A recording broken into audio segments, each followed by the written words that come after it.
What's up, family? If it's your first time checking out the show, let me know what city, what state you're coming in from. If you're outside of the U.S., let me know what country you're representing.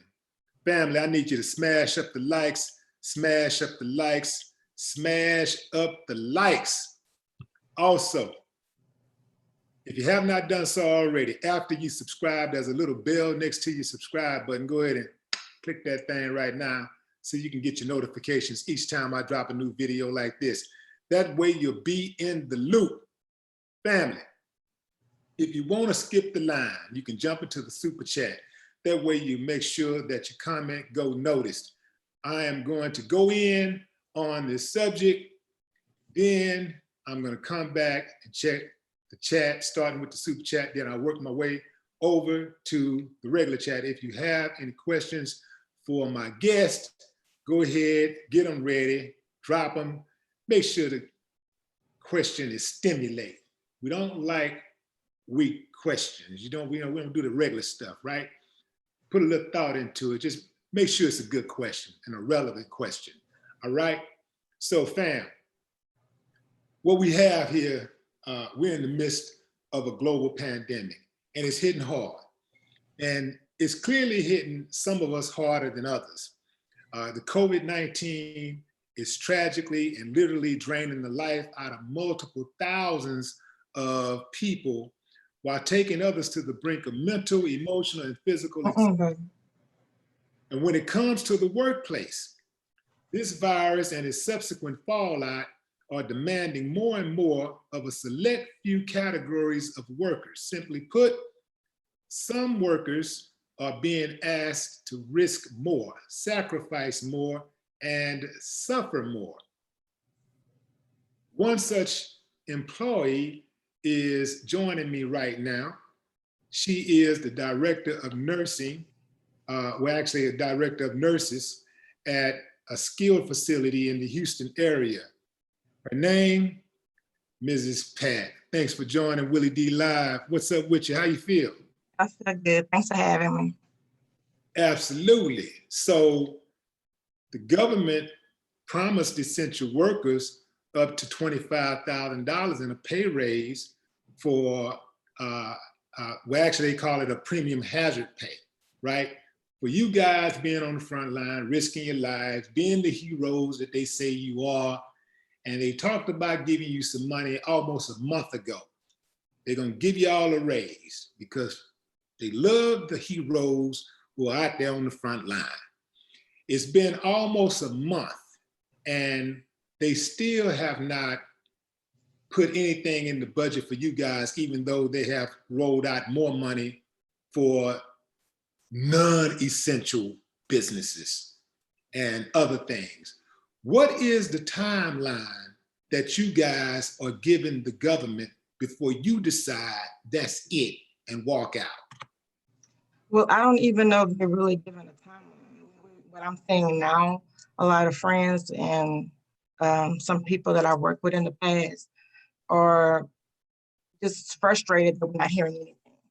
There's like nobody, it's like they put up the petition for us to get this vote and it stopped. Something's going on with your sound because it's choppy. Hello? Can you hear me now? Yeah, I hear you. Okay, so it really wasn't a timeline because they really didn't give us anything as far as how long it was going to take. So we heard about it. It was on the news.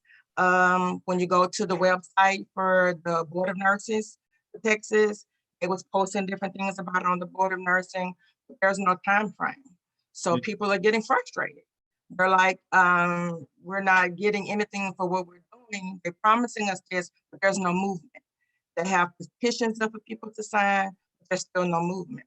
Mm-hmm. So some people who are saying that they're tired.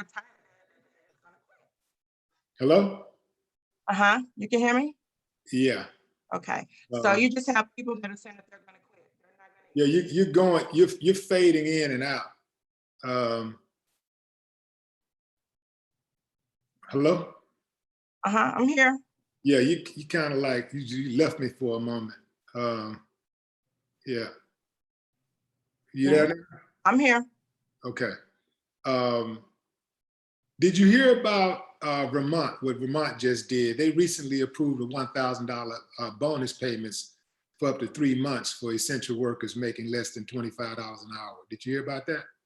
No. But even if they do that, and you think about it, most doctors make over $25 an hour. So how is that beneficial to them? Yeah. Well, what about So most when nurses they're, make over $25 you, an hour? well, in the state of Vermont, I'm not sure, but when here it might help some of our CNAs because you have nursing assistants that make between $12 to $14 an hour. So that's going to be beneficial to them. But before all of this happened, they were able to work more than one job. But now that COVID has happened, you can't work more than one job as a nurse.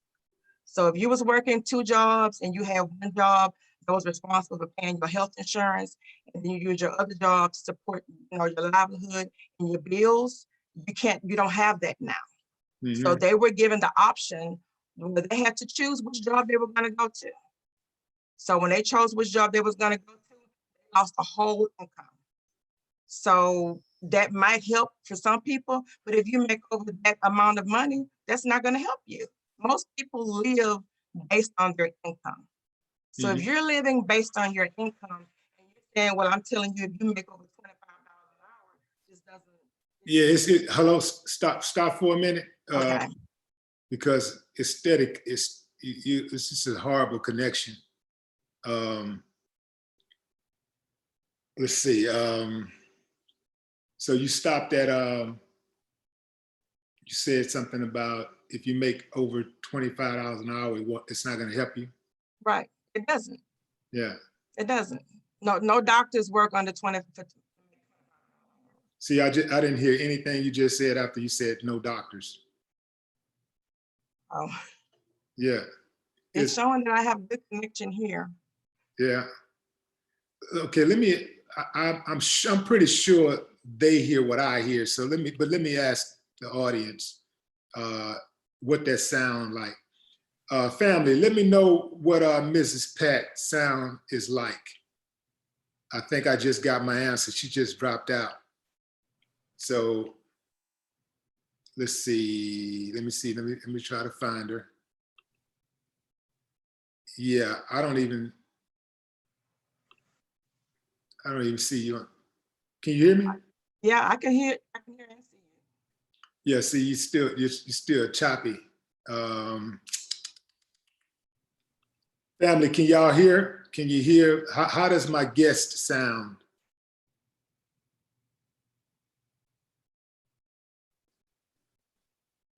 How does fading in and out? Can she do a telephone call instead? Yeah, they want to hear what you got to say. So yeah, we may have to take this thing to a Audio. Okay. yeah, we might have to go audio. I hate to do that, but if we can't get the if it's gonna keep going choppy like that, then we have to just have to end the call and just go live. Get on an audio. Okay. You want to try? Just give it one more shot and pick up where you left off at. You said again, you stopped at $25 an hour. Right. Yeah. So as far as the doctors and nurses and what do you say, a CNA? What's a CNA?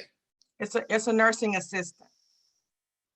What is a certified nursing assistant? Okay.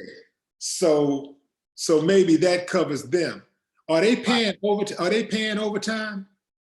If you work overtime, nobody has said that they haven't been paid actual for overtime. Right. But you have to remember too, if you're working overtime and you're there longer hours, you put yourself at more risk. Right. Do you know any essential workers personally who have contracted COVID as a result of working? Yes. Yeah. Yeah. Wow. Yes. Okay. So what did that mean for that person? What did they have to do? And were they able to return to work? What happens is that if your symptoms is not bad enough where you have to be hospitalized, you're sent home and you have to go into quarantine. So usually you go into quarantine for 14 days until you have no more symptoms. Mm-hmm. And then after that happens, you have to be retested again to make sure that you're negative before you can return to the work field. Yeah. So you're still choppy. So let's try this here. Try to turn your Wi-Fi on and off. Try to turn your Wi-Fi off and back on. Let's see if that helps. Can you do that? Yes. Let me try. Okay. Bear with me, family, while Mrs. Pat straightens out things on her end. I'll try to keep you guys engaged. I'll go through some of the chat and see what you guys are talking about. Let's see. Come on, Willie, move on, homie. Next caller. This ain't no next caller, bro. This is a guest. Talking about move on.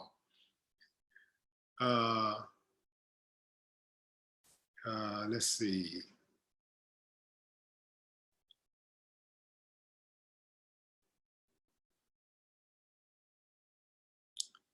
JoJo Dancing says a lot of them are working overtime and getting hazard pay. A lot of who? Did you turn it off and on? Yes. Is it better now? So far, so good. So far, so good. So as far as them calling you guys heroes and not paying you guys, it almost seems like how they do with veterans. You know, they're always talking about how veterans are heroes and they like to show them off at football games and major sporting events. But then you see these veterans living on the side of the road and it's hard for them to get their benefits. And many of them are just struggling. They can't get the care that they need. Many of them are suffering from post-traumatic stress syndrome. Mm-hmm. And it's like they say one thing, but they do something totally different. Do y'all watch the news like we watch the news, those of us who are not essential workers, and be like, man, Right. I mean, for the most part, after a while, to be honest, it becomes depressing after a while. You know, I live in a household where my husband watches the news all the time. So a lot of times I'll ask him, hey, what's the latest news? You know, what's going on now? Because you'll hear that, like, even when they stopped it and said, well, we're going to go into phase 1 and start letting everybody go out. You're going to have this on, you got to have mask on. And then people was like, oh, I'm not going to wear no mask because you're going to miss my right. And then. Okay, so let's do this. I need you to come back to that. So hang up the phone, call me on the cell, and let's continue to call from there. Okay. Okay. All right, fam, we gave it a try. Didn't work. So we're going to go to plan B.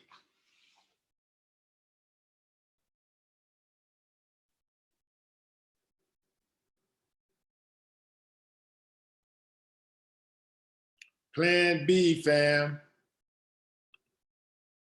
If you're just not tuning in, I am on the line with Mrs. Pat. She is the Director of Nursing for a skilled nursing facility in the Houston area. And she's given us insight on the temperament of essential workers in regards to how they feel they're being treated by the government and the non-financial support and relief that they're not getting from the government.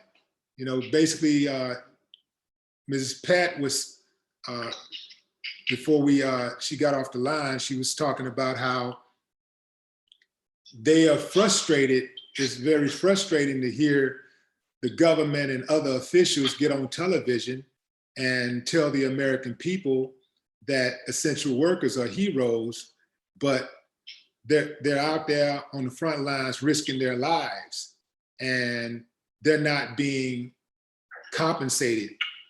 And other people who are not even essential workers, have been cashing checks left and right. So can you pick up from there, Mrs. Pat? Yeah, it's more, like I said, the frustration as a whole. Like, if it's something that you all are going to give to the essential workers, give to the healthcare workers, then what is the holdup on it? The first thing they did was the stimulus checks, where they were starting to pass out the stimulus checks. Right. They knew that a lot of doctors, of course, the doctors are not going to qualify for that right off the top.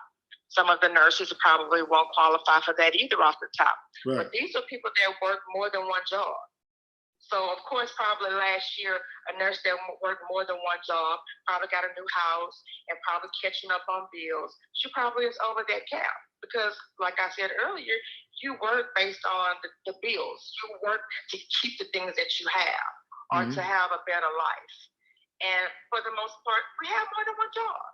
But because of the rapid, increase of this virus and how it's affecting so many people, they passed a law that we can't do that.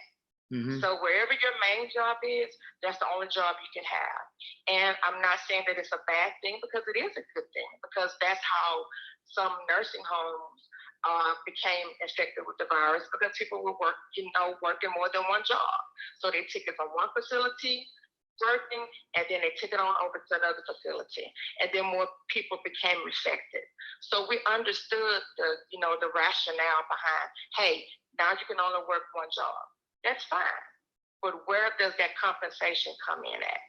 People that even have insurance. So right now, if you're a nurse, or probably any other individual, depending on your insurance, if you become infected with the virus and say you do have supplemental insurance, which I do have. So I called to inquire about it because I'm a nurse. So if I become infected, what will my insurance company be able to do for me, as a company themselves? Because it's not based upon your job. It's the actual insurance company themselves. And I was told if I become infected and I'm hospitalized, I am covered for the days that I'm hospitalized. There's no kind of relief and nothing that they were going to give you as far as insurance or as far as your bills go for COVID-19, because it's a virus, it's not a cancer. So what about the days that you're not hospitalized, but you're still ill? Right. If you're going to use your PTO if you have from your job, or whatever kind of things that your job may have lined up for you. Because I know with my company, I'm blessed that I work for a company that actually works with people. They have employment assistance programs out there where people can donate PTO time or donate, money to help those that become affected. Every job don't have that, but yet and still, that is nothing that is coming from the government that's going to help those essential workers or those essential healthcare workers. That's nothing from them. What's the average time or average days per week that the people that you know and the people that you supervise are working? And even yourself, what's the average days out of a week that you're working right now? Well, it depends on the day. Some days it's 12 hours, some days it's 10 hours. By me being director, I don't have set hours, But how many days a week are you working? Oh, I work Monday through Friday, and I'm on call 7 days a week. Right. Yeah. But for the most part, like I said before, with people not being able to work more than one job, sometimes you have aides when we have an extra spot open, or nurses if we have an extra spot open, we try to use those nurses so that they can gain hours, because they're losing a whole nother paycheck.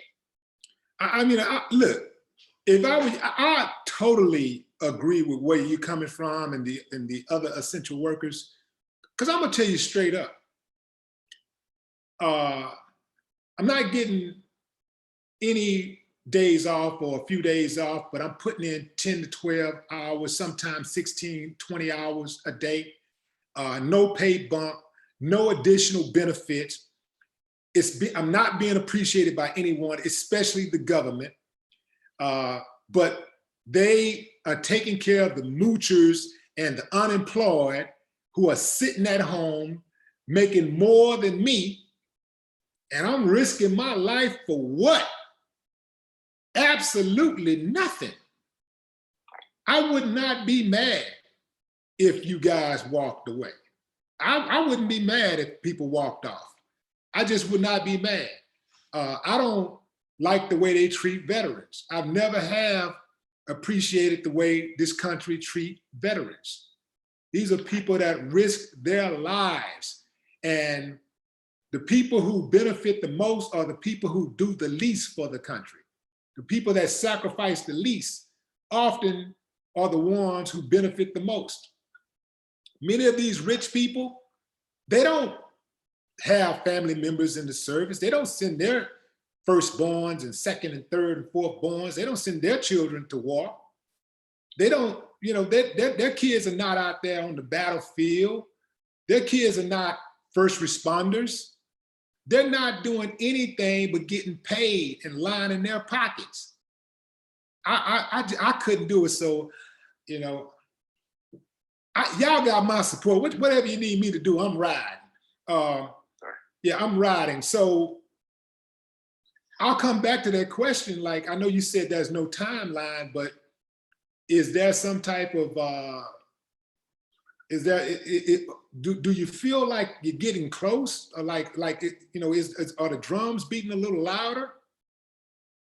Well, it's getting louder, which is why I thought that this was very important, because the nurses that I'm speaking to that I know have been in this career as long as me, some of them 20 plus years, you know, and they feel like, you know, they served their time. And the older you get, of course, everybody knows, the more you're at risk. Right. So why continue to put myself at risk when there's nothing, you know, from the government to help support? You know, then some people have, you know, different companies that's not in support, that won't support them either. You know, that was one of the things that I said earlier is I'm blessed to have a company that does support me. But what about those that doesn't have a company that supports them at all? They're not getting anything from the government. Or even look at some of the nurses in New York. You know, they've done videos where they're in tears. We have people that have left other states, some that had even left Texas to go to New York to help. And it's like, so what are you giving me? You know, where is the hazardous pay at? What is the holdup on it? Mm-hmm. What's the holdup on it? So they're supposed to get $13 more an hour on top of everybody's base salary. That's considered a you know, an essential employee. So they're supposed to be doing this for healthcare workers and also essential workers as well. And then when they get to the max of $25,000, that's them saying, okay, well, we've given you, you know, your hazardous pay. So if that's something that has been in the makes and it's been over a month, what is the holdup? It didn't take them that long to pass the stimulus packages. So why is it taking that long for you to take care of somebody that's taking care of you? Because they don't want to. See, they do what they want to do. And unfortunately, we live in a type of country that you have to show and prove. You know, like the whole country is a show me state. Like we gotta go make mistakes. We have to see, we just gotta stick our hand in the fire to know that it burns. We will not just watch somebody and say, you know what, man, it burned him, so I ain't gonna do that. Or that don't seem like a good idea. To me, it just seemed like the right thing to do. It just seems like if I was a kindergartner, I'm sure I would have the same thought. I would have the same, like, I would feel the same way. Like, it just makes sense. Oh, she takes care of people. He heals people. Right. They should be paid. They should be looked out for. And, you know, and I know people that are unemployed who need that stimulus money. I get that. I know those people that are unemployed need to collect their unemployment checks. People have been fired, you know, for no reason of their own. I get that. They need to be taken care of. But the essential workers, at this point, right now, we're talking about a pandemic. They are the absolute most important employees in this entire country right now. There are there are no more important employees in this country at this moment in time than the essential workers. The people that's on the front line, the doctors, the nurses, the CNAs, the assistants, everybody, the people who supply, who deliver, the transportation companies. These people must be taken care of. You have to know how to take care of people who take care of you. It reminds me of being in a bad relationship. If you're in a bad relationship and you're always taking care of your spouse, but your spouse don't never look out for you, it makes you want to get a divorce. You know what I'm saying? Right. And that's the way they're feeling about their careers. And for the most part, people will say things like, okay, well, get out of it, find something else to do. But you have to understand too, people don't go to school for years. I'm still in school now trying to get my master's. People don't go to school for years to say, oh, I'm going to change my profession because somebody decides that they're not going to give me what I deserve. Right. Or somebody that's not going to, to respect me or find me valuable. Yeah. So you have to understand that these essential workers are valuable. They're very valuable. Mm-hmm. So if you took all of that away, you took away the nurses, you took away the doctors, you took away the CNAs, you took away the people that are working at the grocery stores, you take away the people that are delivering items to our households, delivering medical supplies to us. Yeah. What do we have left? Right. Yeah, you got a third world country and martial law. Yeah. Right. Let's go to the comment section. KK says most nurses live with other people and can infect them too. Right. Yeah, that's a very real thing. And that's something that the nurses that I know are very paranoid about. And their family members are also paranoid because every single day they leave and come back without knowing. Like, right. They're gambling. So it increases the paranoia of when you're coming home. Yeah. So when I'm coming home, I know, okay, got to take my shoes off.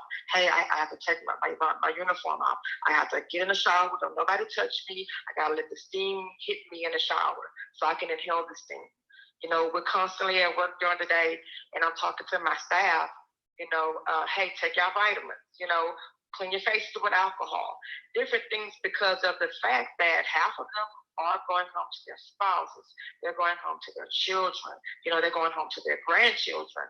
So it's like, for the most part, they depend on us. Our families depend on us. So when we're down, what can we say? Oh, I get it all from my job. Right. Fredo Knows Best says, I'm a frontline delivery worker with gigwiz.org. I'm not Jig, but Gig, with gigwiz.org. And we're making tons of money with Uber Eats, DoorDash, etc. They even supply masks to us. Serena says, if you don't have insurance, will they treat you if you end up having to be hospitalized? That's a question for you, Ms. Pratt. Well, I guess that would depend on your company. With our company, yes, they have an employee assistance program, for those that do not have health coverage. As far as the government goes, I know that they are testing some people in our area for free without charging them, because at first they was charging. They went from like $85 a test to like $50 a test. And I guess after so much petition and so much complaints about it, people are actually able to go get, free testing. But I can pretty much guarantee you that they're going to be looking for somebody to pay for those ventilators that they got patients on. Mm-hmm. They're not going to say, okay, well, everything is going to be free if you become positive for COVID, which is why you see now people have symptoms, and even if they're positive, they go into the hospital and it's something that they can treat at home.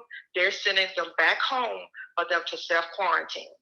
So when you do that and they're at home and they're self-quarantining and say you have somebody that's a healthcare worker or an essential worker that lives with them, now you put them at risk. And you put them at risk to go out into the community to pass it on to someone else. Right.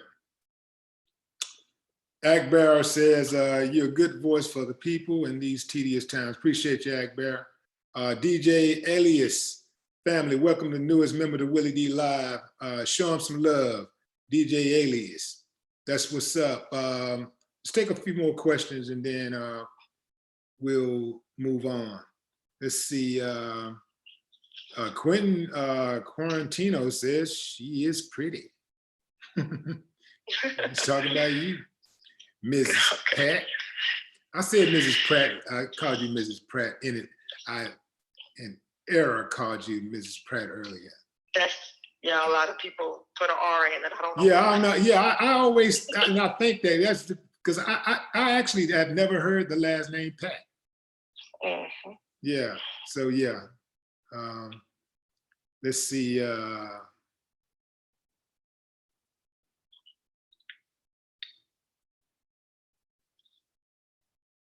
Let's see. My eyes doing the same. Sister in Christ, nursing assistants, 4 months program. They are not nurses. Nursing assistant, 4 month. Right. Okay.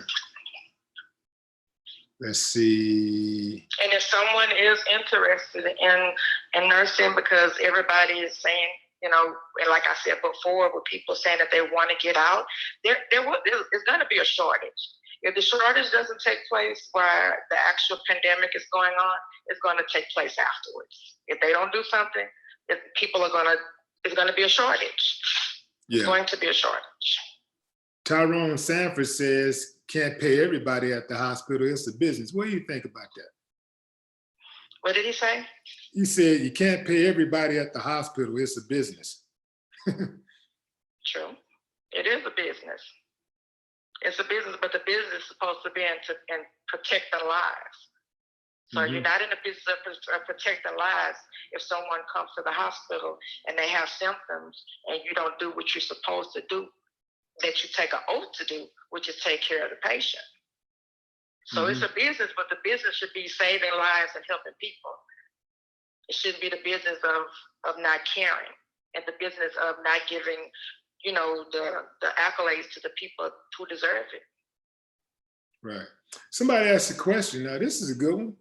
Do you socially distance yourself inside your home from your family members? Yes. That's what Cute Ladybug said. And how do you go about doing that? Well, with my grandchildren, it's kind of hard because they really don't understand. So what we did was I had people to make masks for them. So if we're in the room and they're gonna hug me or they're gonna touch me or they want to hug me, first of all, nobody can touch me until I've taken a shower and until I've, you know, come out of my scrubs, especially if I had to work on the floor. So as far as them in the household, they wear masks. Even when we're at home and we're having gatherings, nobody's really able to come to my house besides my children and my grandchildren. It's still the 6 feet thing. We have sanitizer at the door. We got gloves by the front door. Everything is set up, and they have been trained to know that when you walk into the house, the first thing you do is sanitize your hands, and then you put your mask on. So, who is this? Shermantolet says, thanks. We frontline essential workers are risking our lives daily to assure the health of others. Maxinia Walker says, I just want to thank you to the healthcare workers and essential workers as well. Says, I want to say thank you. Talking to you. Thank you for recognizing us. Let's see.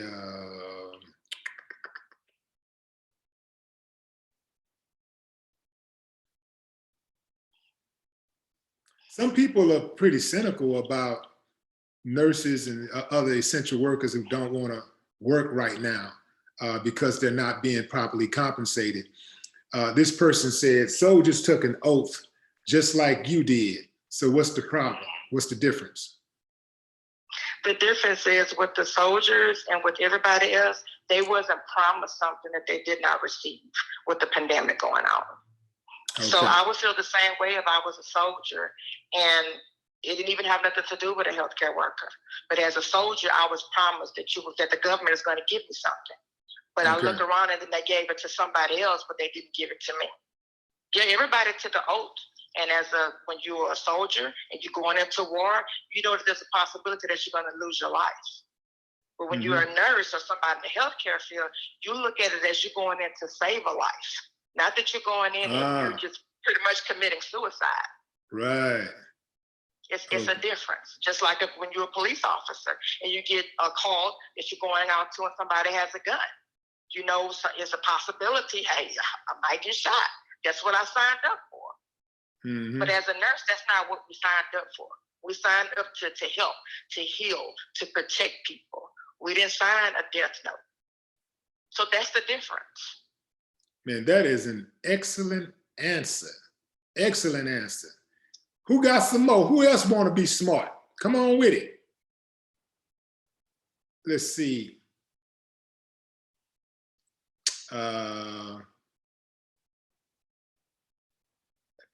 See, DJ Alias says, damn, he's the first to say my name right.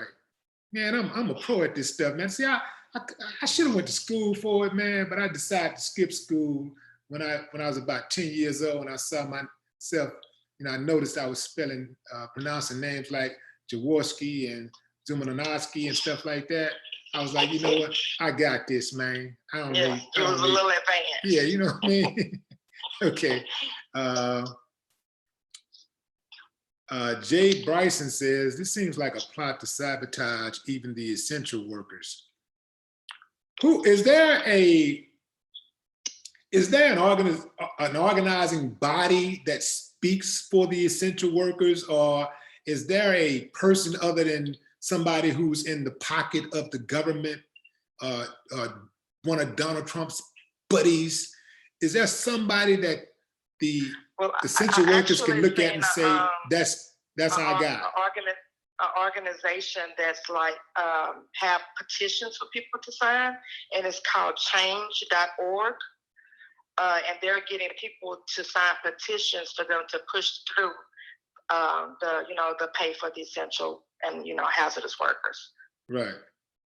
Harold Williams says, what does she think about Louisiana starting to open up, being we are like number 3 or 4 on the worst states list? I think they're rushing this.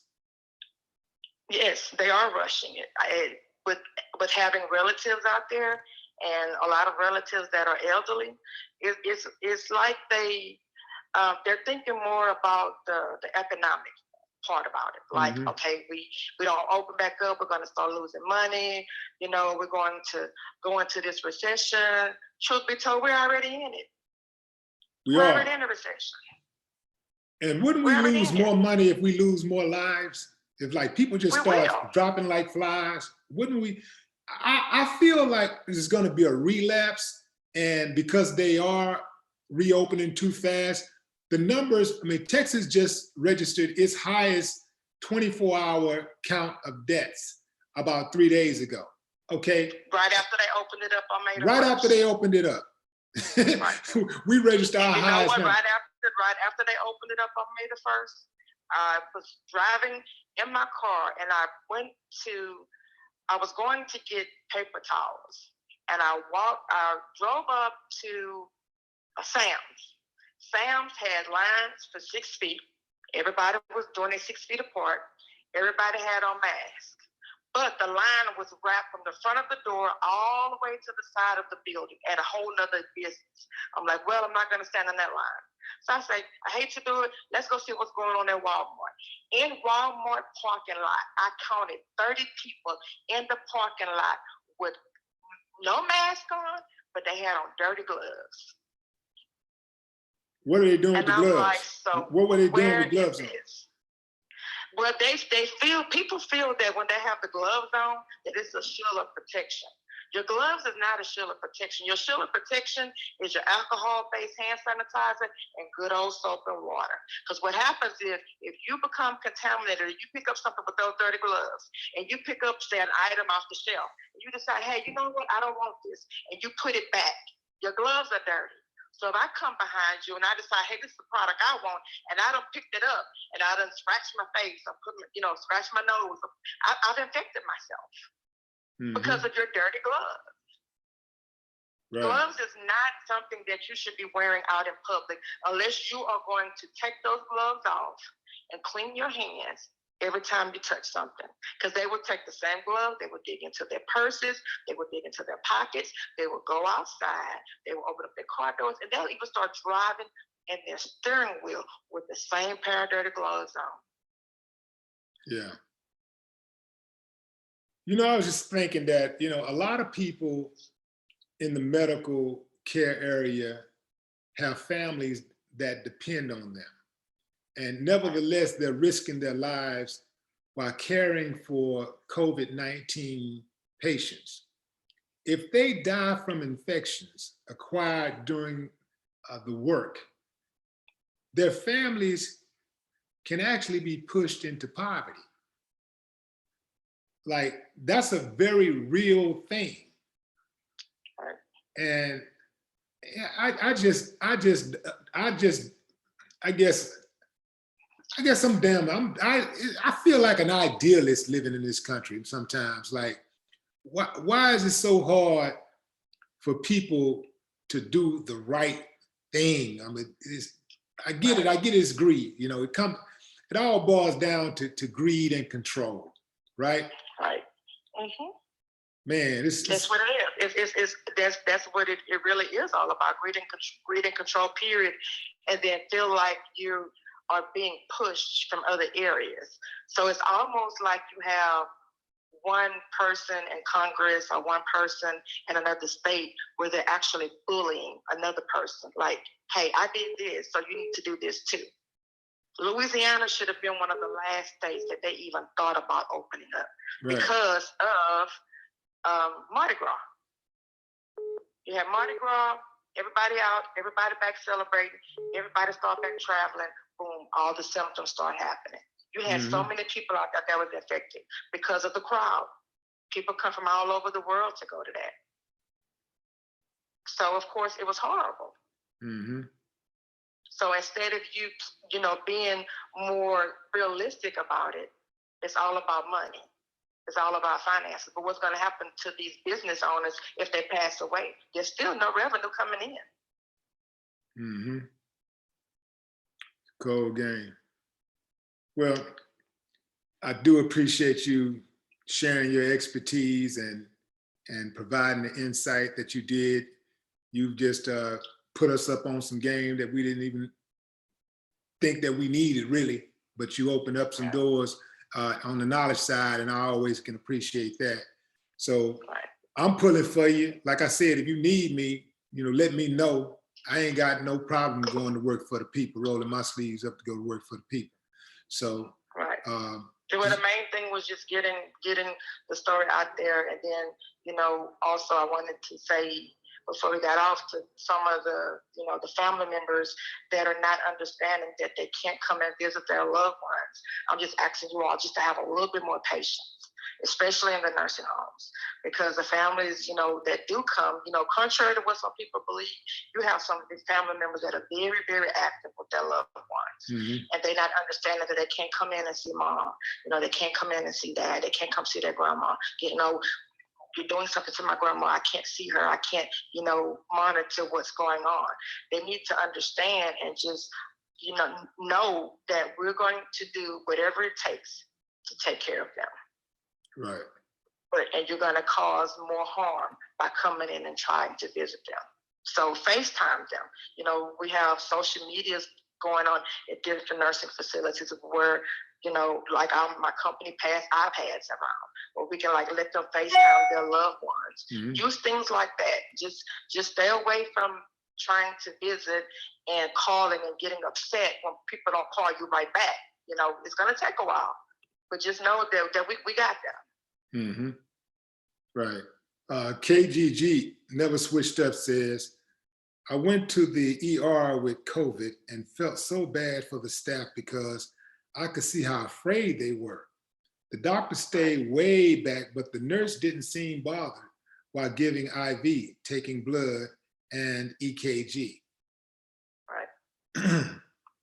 And you're gonna find that a lot. Yeah. You're gonna find that a lot. Bounty Boy says, there was mention of 20K for all truckers as well. It's ridiculous. Us folks are actually taking L's by continuing to haul the essential freight. Another thing about those truck drivers, I've been hearing about y'all having problems with contractors stealing y'all money, like like totally lowballing you guys to get out there and work. Like Wow. It blows my mind, man, how greedy people are. You know, it's crazy. And the truck drivers are very essential. I mean, our company pays for PPE equipment. They fix it so just about everybody in the building has an N95 mask. So we depend on them to deliver the goods that we need to take care of our patients. Right. So they're essential. And it's a shame that people, it's so many things with money laundering and schemes going on right now that you can't even believe people would be that heartless. Yeah. Well, that's what it is, fam. Like, all we can do is do what we do and try not to be like some of them. Good God. Exactly. My God. Once again, family, thank you very much. Until next time, fam, no more talk.